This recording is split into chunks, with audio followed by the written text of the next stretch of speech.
मनोज जालान जी, आत्मा जी, कालीबाड़ी के मोहन जी, काशी से यहां पर पधारे श्री सतवा बाबा, उत्तर प्रदेश सरकार के मंत्री डॉक्टर महेंद्र सिंह जी, आज के इस होलिकोत्सव कार्यक्रम में उपस्थित गोरखपुर के सभी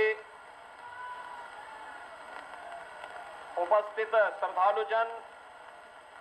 भाइयों बहनों, आज होली का पावन पर्व है। मैं सबसे पहले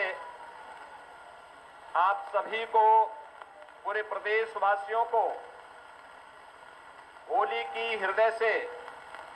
बधाई देता हूं और होली की मंगल में शुभकामनाएं आप सबके प्रति व्यक्त करता हूं। यद्यपि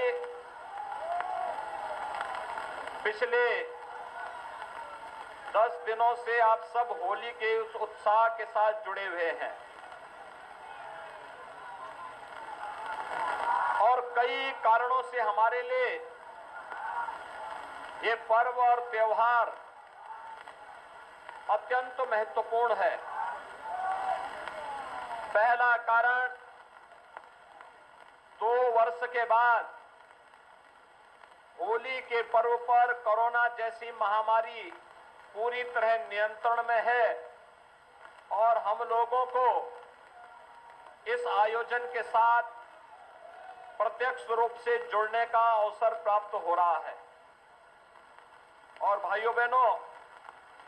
दूसरा, हम सब जानते हैं कि देश के अंदर सबसे बड़ी आबादी के राज्य उत्तर प्रदेश में लोकतंत्र के महापर्व के आयोजन के बाद उत्तर प्रदेश की जनता जनार्दन ने आप सबके परिश्रम से जो परिणाम दिया है, उसमें एक बार फिर से राष्ट्रवाद के सुशासन के लिए जिस सरकार को चुना है, स्वाभाविक रूप से हर देशभक्त नागरिक के मन में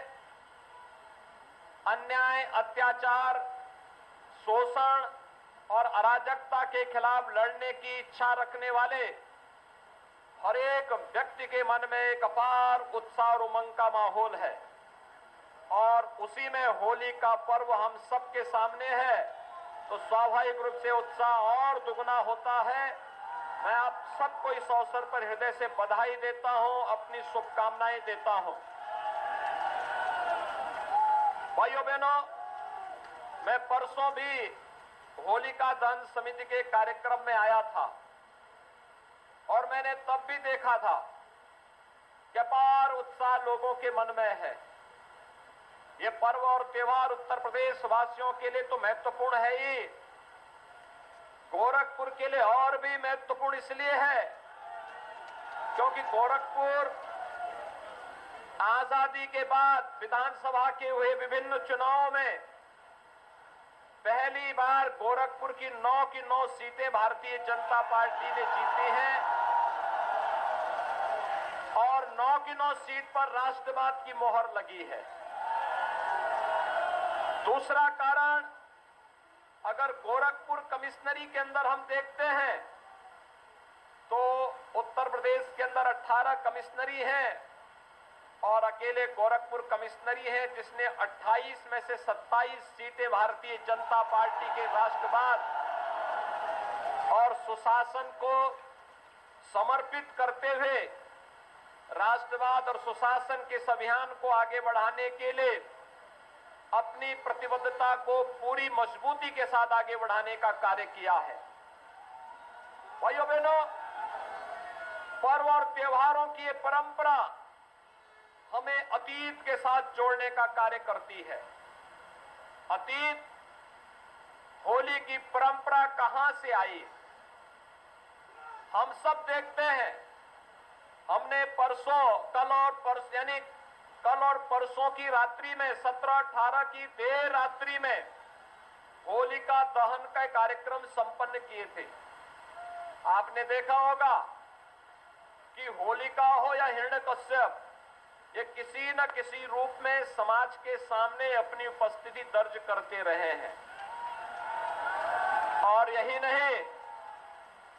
भक्त प्रहलाद भी और नरसिंह भगवान भी अपनी उपस्थिति किसी न किसी रूप में समाज में व्यक्त करते रहे हैं।